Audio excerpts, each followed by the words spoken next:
I'm James White and I'm the founder of ITCRM. So today we're going to have a chat about GDPR.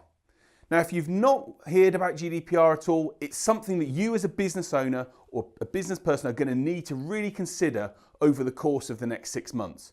But if it is something you've heard about and you're wondering a bit more about what it is and what impact it's going to have for you and your company, then stay tuned. I'm going to share some great ideas and thoughts with you on how you and your business can make sure that you are ready for GDPR come next May. So let's talk a little bit more about what GDPR is and the impact that it can have on you and your business. So the first thing is GDPR. What does it actually stand for? So GDPR stands for General Data Protection Regulations. And it's a new set of regulations that are being put in place on May the 25th next year. It is a European Union directive, but before anyone thinks as a result of Brexit we're going to get away with it here in the UK, you're not. The UK government have already made a commitment to abide by the rules around GDPR. And so whatever you may think to the regulations that are going to be put in place, you as a business owner have to abide by them and are going to need to take into account GDPR in the way in which you operate and work next year. So what does GDPR actually do? The major driver behind GDPR is about giving control back to the individual user around the personal data that's held about them and what companies store about them as people. And GDPR basically gives the power back to that consumer or to that person to decide what they want to do and how they want to receive communication and how information should be stored about them as a person. Previously, companies would probably hold data that they wanted, buy data lists, do different things. GDPR is going to put an end to all of that, and it's going to put the user firmly in control. It's going to mean that as an individual, you can go to any company that holds data about you and what you offer and what you do, and can actually ask them to delete that data or to erase that data. GDPR puts the individual consumer in control, but it still has an effect from a business perspective as well, especially with mobile phone numbers and email addresses linking consumers to business people. Many people have said, well, do I actually need to comply with GDPR? And the reality is, yes, you do. The fines that are going to be put in place by the Information Commissioner's Office in the UK, potentially up to 20 million euros or 4% of turnover. And actually they've said they're going to apply, and we've seen some recent cases with organisations such as Flybe who have been fined as a result of not operating in the correct way. So GDPR is here, it's here to stay, it's not going to go away, and the reality is come May the 25th next year, if you're not compliant, it's going to have some implications for you and your business. So what impact is GDPR going to have for every business in the country? Well, there's around 5.5 million businesses in the country, of which 4.8 million or so are really small. But the reality is you don't get a get-out clause, even if it's a small business, with GDPR. You have to apply the same rules for the large companies as it is for the small companies, which means it's something you're going to need to really look at and address as a business owner if you're going to ensure you're compliant come next May. It's going to also make a number of businesses really think about the way in which they handle customer data and customer information. For example, when someone rings into your company, you write a bit of paper down for that person's name and address. What do you do with that data? When someone comes onto your website and inquires about your service, where does that data go? When actually you have a list of customers that you've maybe got in an account system, where is that data stored? GDPR has a major impact on the way in which you process that information, on the way in which you store that information, and the way in which you pass that information between maybe colleagues in your company or even suppliers or other people that you work with. There are going to be big fines in place for anyone that breaches the rules, and an individual consumer or person will have many rights that they can come to your company and demand off you going forward from next May. So the reality is, with these impacts in place, it's going to have an impact on your staff in terms of the training and the support you give them. It's going to have an impact on the way in which you engage with prospects, and it's certainly going to have an impact on the way in which you engage with your customers. We've been long advocates here at InTouch around the build not buy concept, and that's that to be in business you've got to be able to build a database of people that really want to engage with you, whether that's prospects and customers. But the reality is GDPR, if you don't operate in that way, GDPR is going to change the way you operate. For example, are you now going to be able to get access to a data list or a spreadsheet of names and addresses and communicate out to those people en masse? From next May, no, you won't. Are you going to be able to connect with someone on LinkedIn and then suddenly add them into an email list and then send them a mass set of communications? No, you won't. Are you going to be able to just get a business card from someone and automatically assume that you can send them a whole load of communications over the next few months? No, you won't. The whole idea behind GDPR is it puts the individual person in control, and it will be essential for you to get consent from that person in order to be able to communicate, engage with them, and also to be able to outline what information you store about them. You'll also be in a position where if you don't do those things, then both you and the provider that you work with can be liable for fines and penalties. And as I mentioned, some of those fines are 4% of turnover, which can really hurt businesses if they don't comply with the regulations.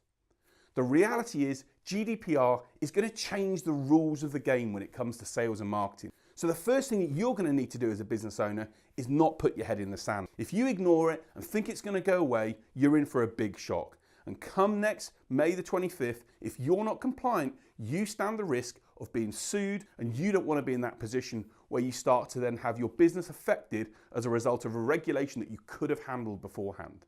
So how are you going to handle it? The first thing is to start looking at the way in which you store and record customer information and prospect information.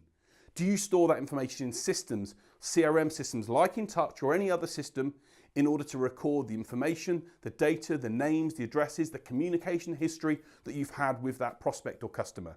If you don't, you need to start thinking about operating in that way.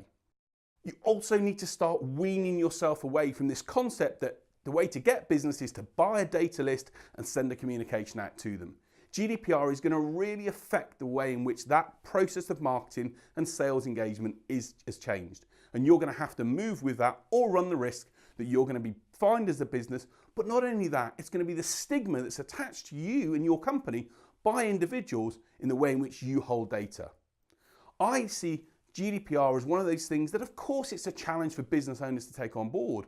But the best businesses will see it as a challenge and actually see GDPR compliance as a badge of honour rather than something that they've really got to do that they don't want to do. Start to look at the way in which you hold customer information and start to identify problem areas and gaps where in which you pass data. For example, have you got people that download sets of data onto memory sticks, for example, and then leave the office and don't do anything with that? Have you got ways in which when data comes in, it gets stored in emails that can be accessed by different sets of people? How is data actually stored and accessed by maybe different virtual assistants or other people that work within your business? You've got to really consider the different implications of this and then look at how you can put in place processes and new measures to ensure that that data is securely looked after. And if the individual comes to you and says they want that data erased or even moved to another company, that you can accommodate that. The other key thing that you're going to need to do is to start reviewing the way in which you drive and engage with new prospects. Lead nurturing, I believe, is going to become key as a result of GDPR. You're going to have to gain consent in order to work with people, and you're going to be able to have to engage with them and show the value that you and your company can offer, maybe over a period of time, before they're actually going to buy from you. Gone are the days where you can just buy a list and send out communications en masse and expect that's going to generate results, or even to the term of a number of people that I know, they talk about warming up cold data. Those days are going to change and you're going to have to move with that time. And the best way to do that is to build a database, not to buy one. So you might think, James, why do you think GDPR is good news for good businesses? And the reality is this. I believe that the customer data and the prospect data you hold is the most precious data that you can store in your business. It's essential that the people that make your business tick, you look after that information, treasure it and record it properly so that it wouldn't be then shared with lots of other people that could then cause that individual person concern. We've seen on the telly the implications of security breaches and how users are really worried about how their data is stored. If you can show that you treasure and respect people's information, that you literally work in the right way and a standards compliance and use their data in a way that won't be shared with the rest of the world, but is only for use for you to engage and support them, then I believe those companies will get support from people. I know I subscribe to different lists and value that I'm going to continue to subscribe to because they offer me value. I don't want to stop receiving offers to go and do something or interesting information about a product or service that I'm interested in. I'm going to continue to want to receive that. So I'm going to want to opt in to those communications. And opting in and getting consent from the person is key as part of the GDPR compliance regulations. We're certainly going to work very hard here at InTouch. We want to be able to share great content and information that helps you and your companies and your businesses convert more prospects to customers and help you drive your sales figures onwards. And if we can't show you that, I wouldn't expect you to receive communications from us. We're going to operate in that way, and you're going to need to do the same thing. And GDPR is a great way for great businesses to build their database up from the ground up and make sure that the people that are on your list are there because they want to be there, not because you've purchased them or you've obtained them from somewhere else. So you've heard all about this and you thought, okay, James, sounds great. GDPR is something I need to think about. Where can I go to get help and support for this? I understand totally that GDPR is something that as a business owner, you might have a concern around. And obviously next May, we all know how quickly time moves, is going to be here before we know it. So what we're doing as a company, as a data processor, we're working with our lawyers at Bishop & Sewell, who are experts in this space. Andrew Humphrey is their partner in relation to this, and is a key person that understands the GDPR regulations and what it means for companies.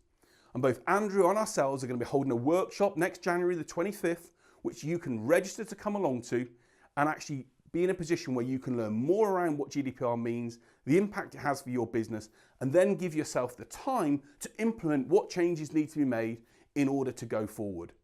You don't want to get to next May and be in a position where you're then looking and seeing you haven't got the time to implement what you need. And so if you're interested, register your interest at our workshop. Further details in terms of the location and the price of that workshop will be outlined soon. But we're going to hold this on Thursday the 25th. We're going to limit the numbers to a maximum of 20 people, and we'll get you guys in a room with the right experts from both ourselves here at InTouch and also from the guys at Bishop & Sewell to make sure that we can show you what you need to do in order to become GDPR compliant, and then what actions you need to take over the next few months to make sure that you've got that box ticked and can wear GDPR compliance as a badge of honor. Work with us, make it happen, and we're going to set you on the path to business success in 2018.